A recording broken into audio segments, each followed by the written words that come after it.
د کندوز ولایت د کلیو د بیا رغونې او پراختیا ریاست مسؤلین د دغه ولایت په دشترچي او چهردري ولسوالیو کې د 40 کیلومتره فرعي سړکونو د روانو چارو مخکې تګ خبر ورکوي.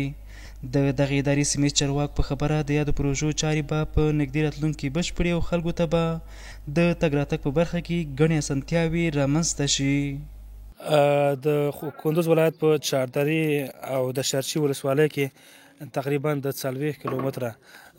سړک د جغل اچولو چارې موږ پیل کړې دي او اوس عمل چارې روانې دي چې دغه 40 کیلومتره سړک په پاخي او تقریبا په پوخ ډول یعنی په ګریډر شکل سره اساسي ډول سره د سړک هواریږي او د دې سره په څنګ کې اوس سلګونو ته ځوانانو ته چې د کار کوي په دې کې کار زمینه مناسب شوې ده او چارې به انشاءالله په نږدې ورځو کې ګډ اخیستنې ته وسپارل شي او تکمیل بشي. په ورته مهال ځای اوسیدونکي د دغه پروژو د چارو له کیفیت او چټکتیا خوښي څرګندوي او له مسؤلینو په یادو ولسوالیو کې د پاتو فرعي سړکونو د اساسي رغولو غوښتنه لري. دغه فرعي سړکونو باندې کوم چې کار روان دی د دې په جوړېدو سره به د خلکو ستونزې او مشکلات تر ډېره بریده حل شي. نو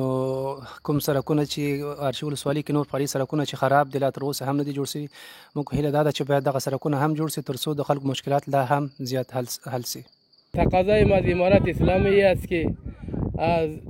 بیشتر بکشند تا این مردم از همه چیز برخوردار شوند، از کلینیک، از مکتب، از برق. تقاضای این ملت همه است. دا په داسې حال کې ده چې اوس مهال د کندوز ولایت د ټولګړ چارو ریاست له لوري د نږدې 1500 میلیونه افغانیو په ارزښت د دغه ولایت د دشترچي ولسوالۍ د عمومي سړک د قیراچونې چارې هم روانې دي چې د چارو له تکمیلېدو سره به خلکو ته ښې اسانتیاوې رامنځته شي.